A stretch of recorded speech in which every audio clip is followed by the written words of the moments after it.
Knowing God, knowing self, the inner journey of discernment. John Calvin said, "Without knowledge of self, there is no knowledge of God." The foundation, God desires to be known. Intimacy with God. From the beginning, God's heart has been to walk with His people. He walked with Adam and Eve in the garden. Discernment flows from a heart that is being healed and recentered in God's love. Willard said, "Spiritual discernment is not about doing the right thing. It is about becoming the kind of person who wants to do the will of God." Discernment is therefore both relational and formational.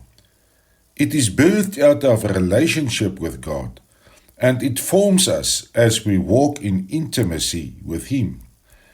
Discernment is the fruit of union with God. It begins in His desire to be known and our openness to be known by Him. The interdependence of knowing God and knowing self. Psychologist and spiritual writer David Benner, as Calvin, emphasizes that self-knowledge and God-knowledge are inseparably linked. Authentic self-knowledge always leads us to God. Authentic knowledge of God always leads us to ourselves.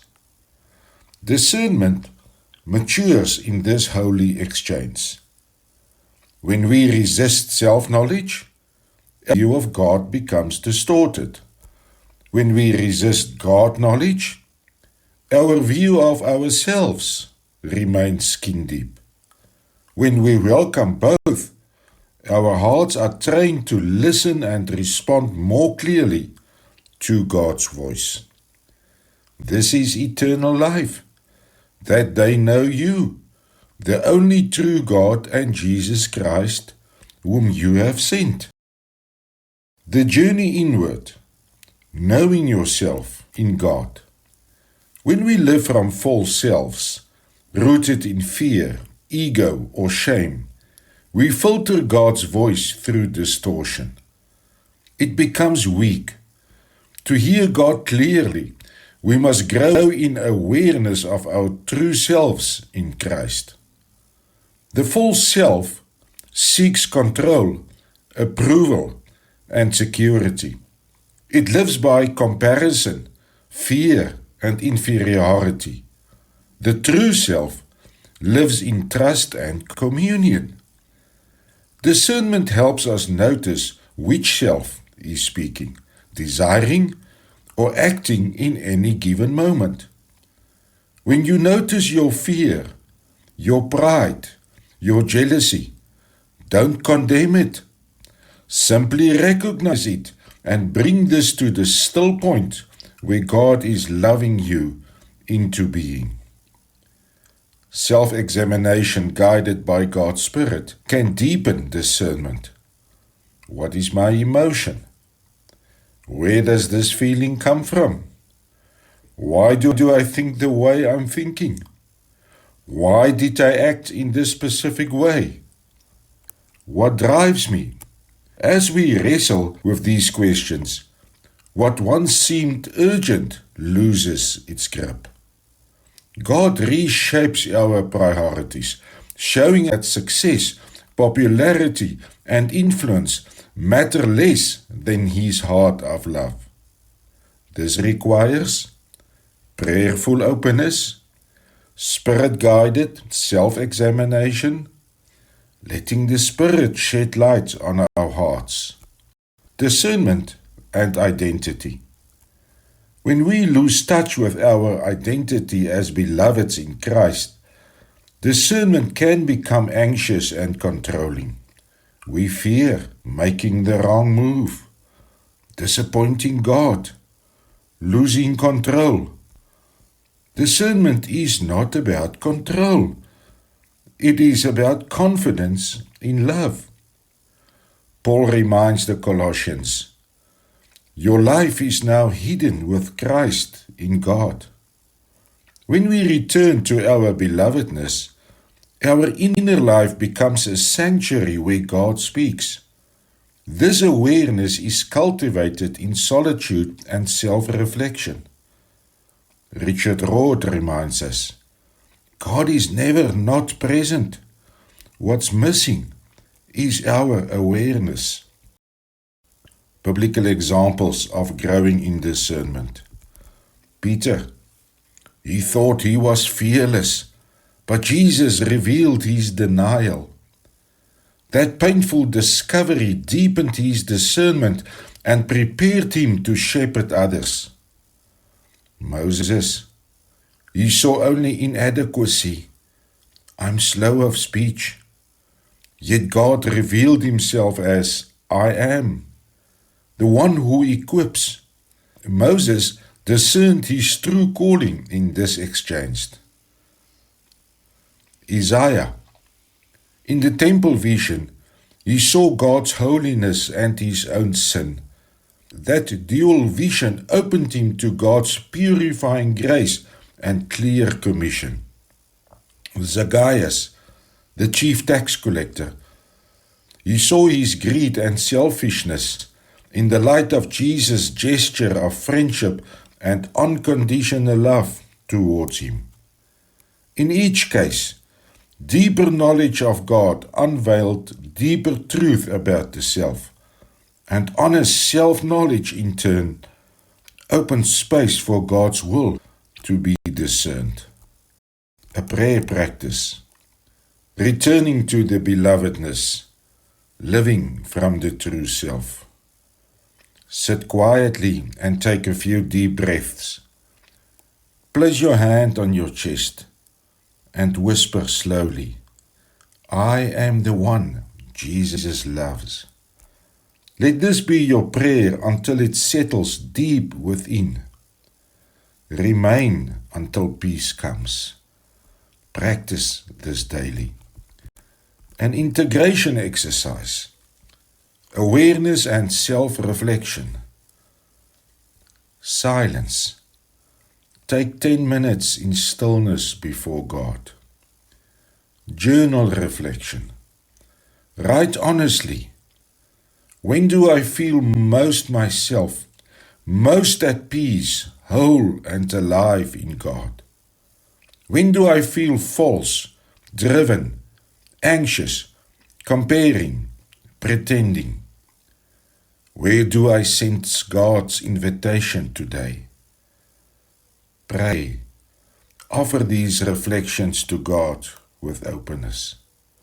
Larkin said, discernment in its fullness takes a practiced heart, fine-tuned to hear the word of God, and a single-mindedness to follow that word in love. Questions that open the heart. God guides us to maturity, character transformation. God does not always give direct instructions because He desires our maturity. A good parent does not dictate every move a child should make. Instead, the parent guides, shapes, and encourages wisdom and love. God in His wisdom does the same. Dallas Willard writes, one of God's primary goals is to develop us into people who are capable of making wise and loving decisions. God is not in the business of overriding your will. He is forming your will so that it becomes capable of choosing what is good even in silence. Discernment, therefore, is not a rigid method of daily instructions. It is the fruit of formation and freedom. Discernment as a lifestyle in which guidance makes sense. Willard said, so many people would like to have guidance from God, but they don't relate it to a life as a whole. God's voice is not a GPS. It flows naturally in a life yielded to Him, a life of prayer, love, simplicity, and surrender. Discernment is not occasional. It is a way of life. James Finley describes discernment as listening to that place within us where our deepest desires and God's desires are one. Paul says in Philippians, I continue to pray for your love to grow and increase beyond measure, bringing you into the rich revelation of spiritual insight in all things. This will enable you to choose the most excellent way of all, becoming pure and without offense until the unveiling of Christ. Prayer attentiveness. Psalm 119. I'm your servant. Give me discernment. Discernment is a lifestyle of seeing ourselves in God's light and seeing God in our lives.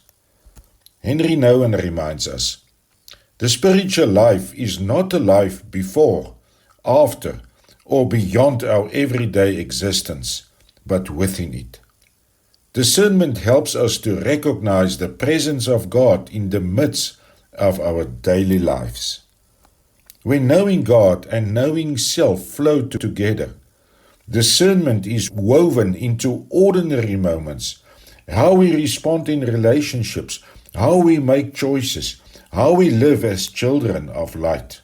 An integration exercise, living the God-self dialogue, a prayer of invitation. Pray, Lord, show me who you are, and in your light, show me who I am. Make two lists, right? Who I believe God is, attributes, qualities, experiences of Him, and who I see myself to be, my strengths, weaknesses, desires, fears. Silent reflection. Hold both lists before God and ask, where does my view of you need to expand? Where does my self-understanding need your light? Scripture illumination. Meditate on Psalm 139, verse 1 to 6, and verses 13 to 14. Confirmation. Let the Spirit affirm that you are fully known and fully loved. A lifestyle commitment. Conclude in prayer. God of truth, as I know you more, help me know myself. As I know myself more, help me know you. Make discernment my daily way of living in your presence. Discernment as spiritual formation. Discernment becomes clear when it is woven into a life of prayer, simplicity, attentiveness, and friendship with God. Nouwen said, you can't separate hearing from living. The life that listens is a life that is open, surrendered, and aligned with God's character. This is not about perfection, it's about presence. As we grow in intimacy with God and self, discernment produces fruit, giving us direction and forming us into Christ-likeness, peace, resting in God's will rather than striving to control outcomes, compassion, seeing others with God's eyes, freedom, being less reactive and more responsive to love, clarity, not certainty, but trust and grace, humility, bow before the mystery of God's guidance, freed from the illusion of control over our own spiritual transformation. Wisdom, begin to see as God sees. Aligning our heart with God's heart. We will only desire to align with God's heart if we trust His love. Alignment is daily surrender, not a one-time act. Discernment is the path from ego to surrender, from control to communion. True maturity is being formed into the image of Christ, responding with love, peace, humility, and courage. Discernment also holds space for the mystery of suffering. It does not remove pain, but anchors us in trust. Finley helps us. If we are absolutely grounded in the love of God that protects us from nothing, even as it sustains us in all things, then we can face all things with courage and tenderness and touch the hurting places in others and in ourselves with love. Jesus says, Father, if it's possible, let this cup pass from me. Yet, not my will, but yours be done. Maturing in love. True maturity is measured by how deeply we love. Discernment matures us into people who habitually choose what nurtures love from God and neighbor. Discernment, then, is both the path and the fruit of spiritual formation. A summary. Discernment as a way of life. Discernment is becoming a person for whom God's guidance makes sense. Dallas Willard states that discernment flows from the renovation of the heart. By example, the spirit-driven transformation of thoughts, judgments and beliefs, feelings, emotions and sensations, choices, will and character, the body, how we live and act, social context, our relationships, the soul, integrating all the above.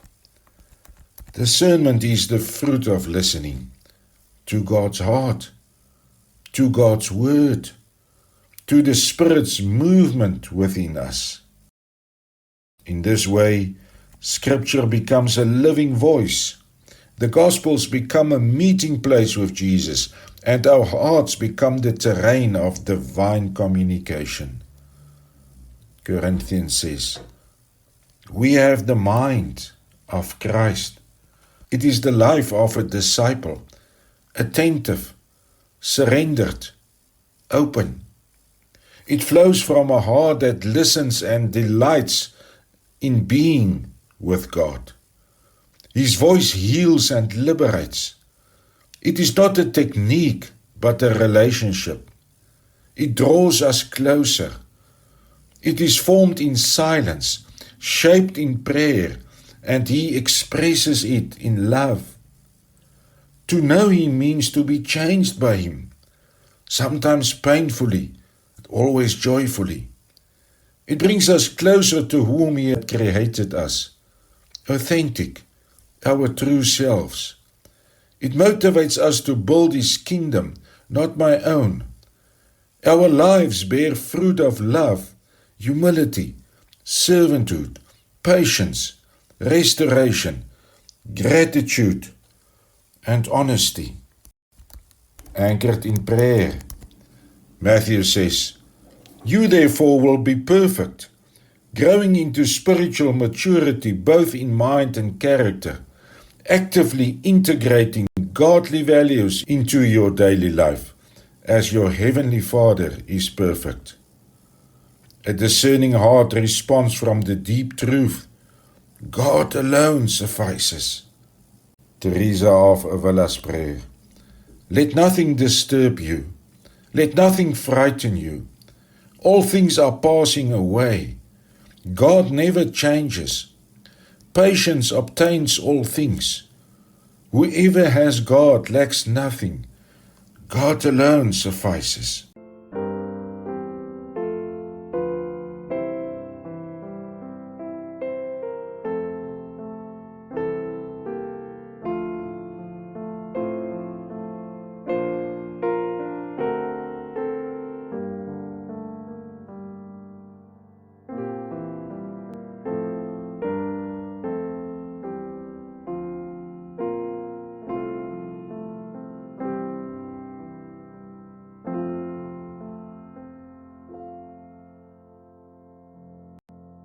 A daily practice of presence, sitting with Jesus. Just as Jesus withdrew to solitary places, we are invited to stillness with Him. Find a quiet space. Sit comfortably. Breathe slowly. Invite Jesus to join you. A guided imaginative prayer. Where are you? A garden, a mountainside, a quiet beach. Jesus sits with you, he asks. How has your week been? When did you sense me close to you? When did you feel most alone? Share gratitude, requests, worries, and hopes. Be still. Listen. Hold one moment close to your heart and anchor yourself with the words, God alone suffices. Psalm 40:10 says, Be still and know that I am God. Be still and know. Be still. Be